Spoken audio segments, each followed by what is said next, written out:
eating fucking Yeah. eating pizzas on top of pizzas. I never felt bad for drug addicts that die because I go, oh, so you got to feel really good all the Until you time and then you died. died. Same with eating.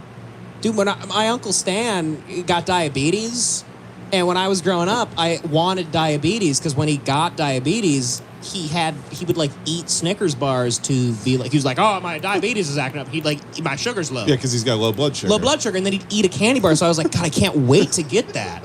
Because it's like I can eat candy and then I Right. get this thing and then I have to eat candy. I'm a literal retard. If your blood sugar's low, diabetes makes your blood sugar low and then you have to It eat. fucks up your insulin. I don't ask questions. I've never understood. So if you eat too much candy, you have to keep eating it I to don't know, survive. apparently it's a disease where it's like you have to now live you're- on milkshakes.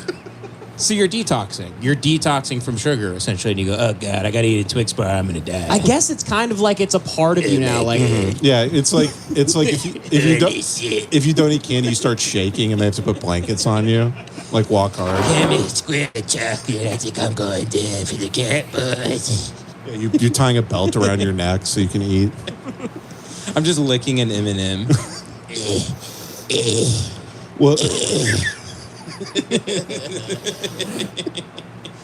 well, that is the tough thing about like recovery is they're basically like, hey, here's the thing: is like your addiction makes you feel so good, but the problem is it'll kill you, and then you'll get sweet release from the misery that is being alive. right. So it's really you're battling against like the old. It's the way to live your life, really, Yeah. is to dive into something until you don't have to exist anymore. Exactly. You don't have to go through all this bullshit. Didn't that gay ass retard Charles Bukowski said that?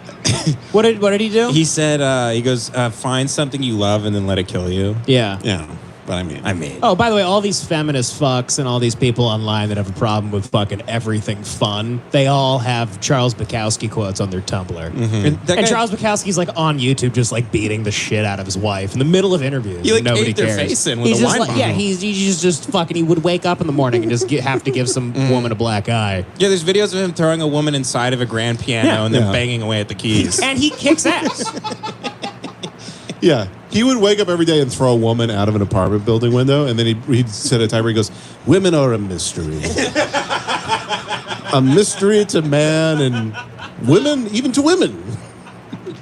Clanging away. No, there's that interview of him, like in his like Malibu He's home or kicking whatever. his wife in the middle of the interview. But it's preceded by him going like, we're like a bird in a cage who doesn't realize it's a cage. And he's like, you fucking can't.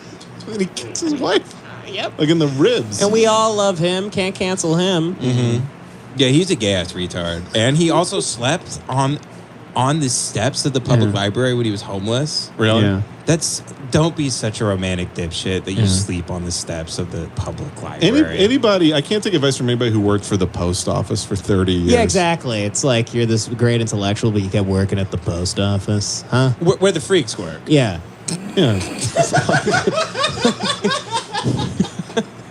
It's for freaks. It's for freaks. If you work at the post office, you're a freak. We get it. You liked your booze, Bukowski. Did you like a cigarette? Oh, it's so fucking edgy. Yeah. Ooh, that's very edgy. Well, your face looks like gum.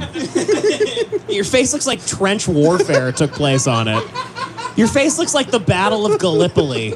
Your face has barbed wire in it. Kidding. I love Bukowski. He's honestly one of the only people I can read because he's so misogynist. Like I hate the book, but I love what he says about women. Yeah, no, I just think it's funny. He had a bunch of scabs. On his body. Yeah, I don't read people that have a bunch of scabs. I read people that have nice, smooth skin like a baby's. You like hot writers. Yeah, I like autistic people that don't leave their house and just write on a typewriter all day. I don't want a writer who's lived some epic life to talk about it. I don't like Hunter S. Thompson, really. And I know you're not supposed to Really? say that if you're a podcaster, because Damn, I've never dude. heard a podcaster say anything negative. No, you're not about allowed to do any of that. Yeah, they're like, I love Hunter S. Thompson. I love the books he did with Johnny Depp. Like, they just know him from movies. No one ever really knows what they like. Yeah, they're like, what's your favorite Hunter S. Thompson book? They're like, when Rogan talked about his daily schedule. When That was people really talk cool. about how great he is, they go, "Do you know what his daily routine was?" Yeah. Like that's not his body of work. Right. It's not Yeah. him doing cocaine and drinking orange juice at 7 a.m. is not a body of work. Yeah, they're like, dude, his schedule's crazy, dude. He'd fucking do cocaine for 9 hours, and then he'd write some of the worst literature of all time. Yeah, I love Hunter S. Thompson from the time that the Hells Angels almost killed him on the Dick Cavett show Great writer. for being a rat. Great writer. Stop ratting on the Hells Angels. Of course they beat their wives, fag. One more F-bomb and we might be a Patreon. Yeah. boys. No. Oh, no. Right in the kisser. But I read Fear and Loathing in Las Vegas, and I thought it was like okay.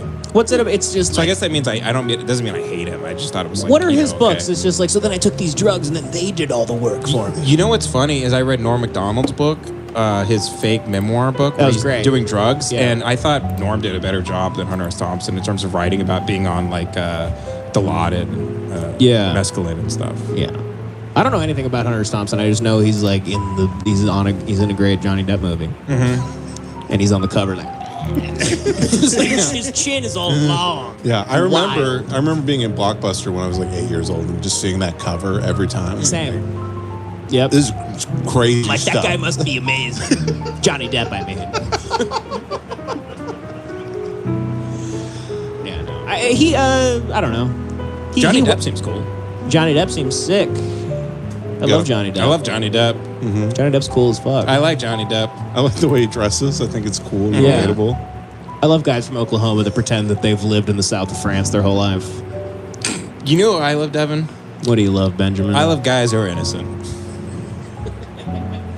Amber Turd is a liar. Liar, Amber Turd. Woohoo! Amber! You know what I heard, Amber Heard? I heard you're a big old bitch.